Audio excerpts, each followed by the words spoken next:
I never thought a simple dinner would destroy my marriage. But there I was sitting in my car, watching my phone light up with missed calls from my husband, my heart pounding. He had no idea where I really was, no idea who I was with, and the worst part, I wasn't even sure I cared. That one little lie, "I'm working late," was about to unravel everything. My name is Amanda, 32, living in Grand Rapids, Michigan. Up until recently, I thought I had marriage all figured out. My husband, Isaac, and I had been together for 7 years, married for 5.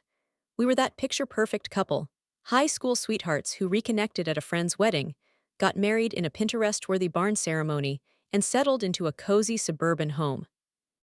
Life was good, or so I thought. Isaac worked in medical equipment sales, always chasing the next big contract. I managed a dental office, handling appointments, insurance claims, and office drama. Our days followed a routine: morning coffee together, weekend brunches at our favorite cafe, and movie nights where we'd argue over what to watch before settling on something we'd seen 100 times. Comfortable, predictable, safe. But comfort slowly turned into distance. Isaac was always busy, late nights working on sales reports, weekends spent tinkering with his old Mustang in the garage. He was obsessed with that car, pouring in time, money, and attention, things I used to get from him. Conversations dwindled. Affection became an afterthought. I told myself this was normal. Marriages settle, the spark fades. But then James walked into my life. James was a pharmaceutical rep, charming, confident, and effortlessly put together. From the moment he walked into my office, he was different. He remembered my name, brought me coffee the second time he visited, and actually listened when I spoke. He noticed things: my new haircut, the stress lines on my face, the way I laughed at stupid office jokes. When was the last time Isaac noticed anything about me? At first, it was harmless: casual chats, shared office frustrations, and the occasional Instagram message. But soon, I found myself looking forward to James's visits. I'd wear my best outfits on days I knew he'd be in. I'd check my phone, smiling at his messages, while Isaac sat next to me, too busy to notice. And when James finally asked me to grab dinner, just to talk about work, of course, I said yes. Without thinking, without hesitating. I told myself it was nothing, a harmless dinner. But deep down, I knew better. At first, nothing felt wrong. Nothing felt like cheating. James and I were just two professionals sharing conversations over coffee, texting about work, laughing at stupid memes. I convinced myself it was innocent. But innocence has a way of blurring when you start keeping secrets. I started hiding my phone, not in an obvious way, just little things. Turning it face down when Isaac walked into the room, waiting until he was in the shower to reply to James's messages, deleting texts just in case. I wasn't doing anything wrong, right? Isaac didn't notice at first. He was too caught up in his job, his Mustang, his never-ending sales pitches. But I started noticing him in a different way, noticing how absent he was, how he barely looked at me anymore, how our conversations felt like reruns of the same tired script. "How was work?" "Fine, you." "Fine." Silence. I could have told him about James then. I could have told him how I felt unseen, unappreciated. I could have said, "I need more from you." But I didn't. Instead, I texted James. I started taking my lunch breaks at the same time he visited. I dressed a little nicer, spent an extra few minutes on my makeup. I told myself it was just for me, that I liked feeling good about myself again. But deep down, I knew better. Then one night, I was curled up on the couch, texting James while Isaac worked late in his office. James sent me a song, something soft, romantic, with lyrics that made my heart clench. I smiled at my phone. And that's when Isaac finally noticed. "What's so funny?" he asked, barely looking up from his laptop. I froze for half a second, just long enough to feel guilty, then shrugged. "Just a stupid work thing." He nodded, already distracted, already gone. I should have felt relieved. Instead, I felt angry.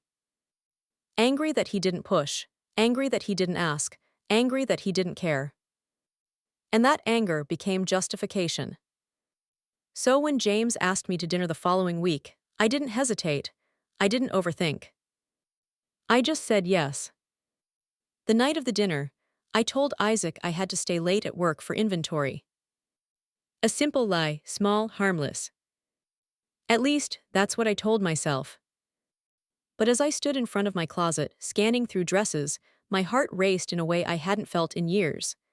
I picked out a red one, elegant, flattering, something Isaac had never even noticed hanging there. I curled my hair, took extra time with my makeup, and spritzed on perfume I usually saved for special occasions. This wasn't a date, it wasn't a betrayal, it was just dinner.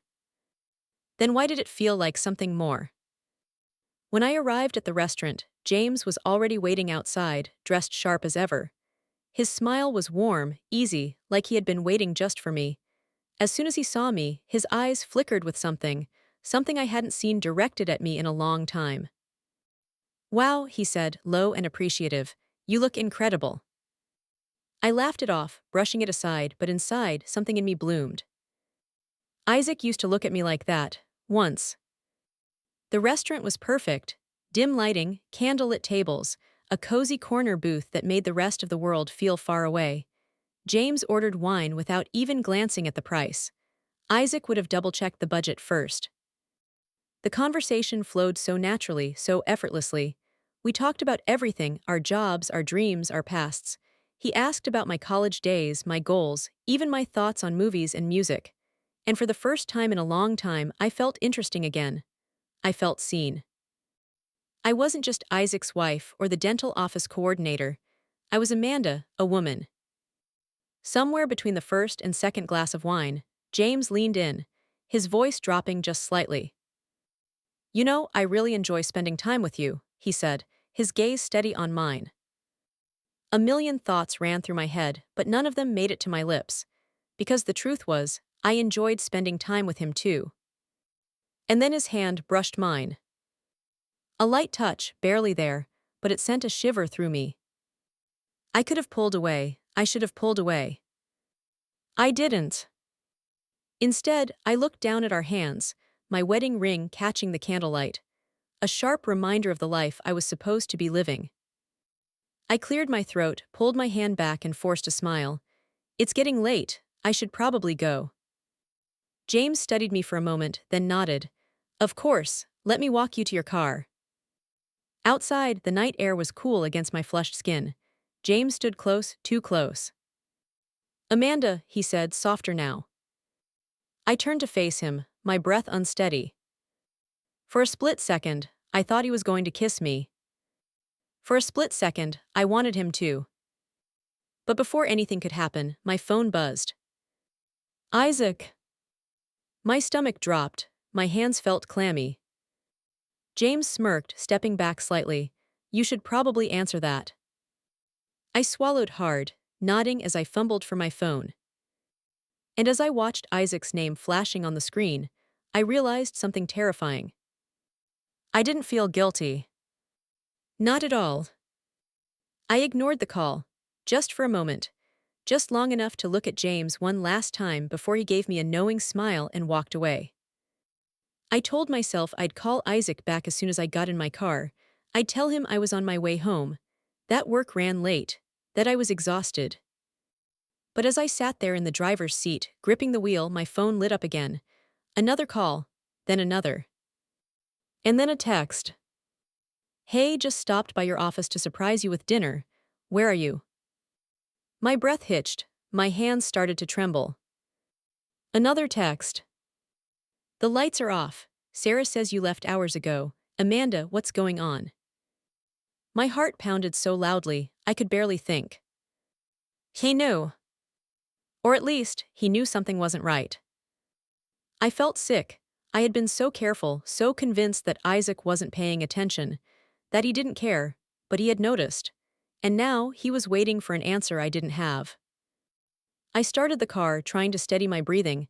I could fix this, I could come up with something. I had to. By the time I pulled into our driveway, it was nearly 11 p.m., 3 hours later than my usual shift. Isaac's car was already there. The house was lit up, every window glowing. I sat in the car for a full minute, staring at the front door, dreading what was waiting on the other side. Then, with a deep breath, I stepped out and walked inside.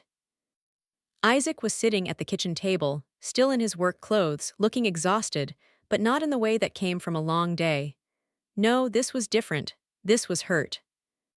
His phone was on the table. My Instagram was open. The photo I had posted. A wine glass, a perfectly plated pasta dish, a stupid caption, much needed break. I had posted it without thinking, caught up in the moment. Now it was the proof that would ruin me. Isaac looked up at me, his jaw clenched. Where were you? I forced a tired smile. Work ran late. Inventory took longer than expected. His expression didn't change. Don't. His voice was low, quiet, too quiet. I called your office. Sarah said you left at 5:30 with James. I felt my stomach drop. I had no backup plan for this. No excuse. It was just dinner, I said quickly. A work thing, networking. Isaac let out a sharp laugh, but there was no humor in it, just something cold. Networking, right. That's why you're wearing a dress I've never seen before. That's why you're coming home 3 hours late, smelling like wine. That's why you've been glued to your phone for weeks, smiling at texts. I opened my mouth, but nothing came out. Because he was right. Isaac shook his head, running a hand through his hair. Do you think I'm stupid? No, I whispered. Then why lie to me? I swallowed hard, because you wouldn't understand. Understand what? His voice cracked. That you've been sneaking around with another guy behind my back, that you've been lying to my face every single day. It wasn't like that, I insisted. Nothing happened. Isaac's eyes met mine, searching, but you wanted it too. Silence. My throat burned, my hands shaking. But I couldn't say it. Because we both knew the truth. Isaac stood up suddenly, grabbing his keys. Where are you going? I asked, panic rising in my voice. To my brother's. He turned to look at me, his face unreadable. I need to think. I took a shaky step toward him. Isaac. Check your Instagram story, he cut me off. You might want to delete the wine glass photo. Kind of ruins the whole inventory night excuse. And with that, he walked out the door. The quiet click of it closing behind him was louder than any scream. I was alone. And for the first time that night, I felt the weight of everything I had just lost. The first night without Isaac felt unreal. I kept expecting him to walk through the door, to call, to text something, but the house stayed silent. My phone buzzed. For a split second, I thought it was him. It was. James had a great time tonight. Let's do it again soon. I stared at the message, my stomach twisting. The thought of texting him back suddenly felt wrong. I deleted it without replying. The next morning at work was worse than I had imagined. The moment I walked into the break room, conversation stopped. My coworkers suddenly found their coffee cups and phones very interesting. I spotted Sarah near the copier. She barely glanced at me before turning away. Word had spread, fast. I made my way to my desk, my heart pounding. Every interaction felt forced, every smile fake. I wasn't just Amanda anymore, I was the woman who went to dinner with James. By lunchtime, I couldn't take it. I texted Isaac. Me, can we talk? No reply. That night, I lay in bed staring at the ceiling, my phone on my chest, waiting for something, anything. But Isaac didn't text, didn't call. And then I saw it. A picture posted by his sister. Isaac sitting at a diner table with his nephews, smiling. The caption, "Family is everything." The comments were filled with heart emojis and supportive messages. They knew. I wasn't just losing my husband, I was losing his family, our friends, everything. And then 2 weeks later, the final blow came. Isaac showed up at the house, not to talk, not to fight, just to pack a bag. I stood in the kitchen, watching as he moved around like a stranger, stuffing clothes into a duffel.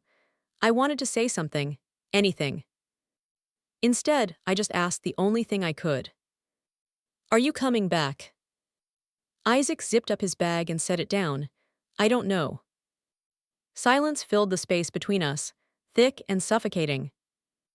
He pulled a card from his pocket and slid it across the counter. A marriage counselor's business card. If you want to fix this, he said, his voice flat tired. Really fix it, call her. I swallowed hard. And if I do? Isaac's jaw tightened.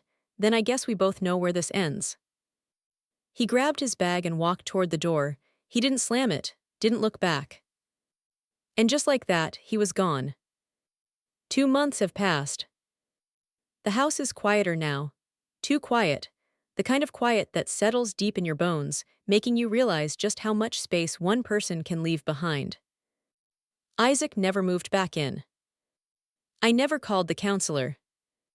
Not because I didn't want to fix things, but because I wasn't sure if I deserved to. The truth is, I didn't just betray Isaac, I betrayed myself. I let myself believe that my loneliness justified my choices, that my unhappiness was an excuse to lie, that because I never physically crossed the line, I hadn't done anything wrong. But the emotional cheating, the hiding, the secrets, the thrill of feeling wanted by someone else. That was worse. And Isaac knew it. He wasn't perfect, either. He was distant, distracted. He put work and that stupid car before me too many times to count. But at the end of the day, he was still there, still committed.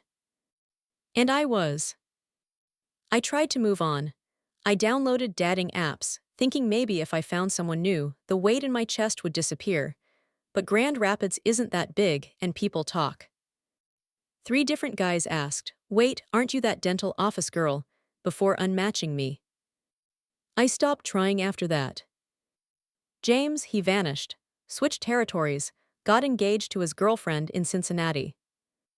I guess I was just a temporary distraction for him. Isaac, though, he's doing fine. His brother's wife still posts pictures of him at family gatherings. He looks good, lighter, happier. The last time I saw him was at a coffee shop near my office. He didn't see me, but I saw him, laughing, talking to a woman I didn't recognize, someone new. It hit me then, harder than I expected. Isaac moved on. And I was still stuck here, replaying every choice, every lie, every moment that led me to this place. My mother keeps saying this is a growth opportunity, that one mistake doesn't define me. But what if it does? What if, for the rest of my life, I'm just the woman who threw away a good man for a moment of excitement? Maybe that's why I'm telling you this. Because I need to know, do you think I deserve to be forgiven?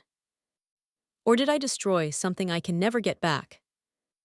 What would you do if you were in my position? Do you think one mistake should define a person forever? Let me know your thoughts in the comments below. And if you want more real-life stories like this, ones that make you question love, loyalty, and betrayal, make sure to like this video and subscribe. You won't believe the next story I have for you. Stay tuned.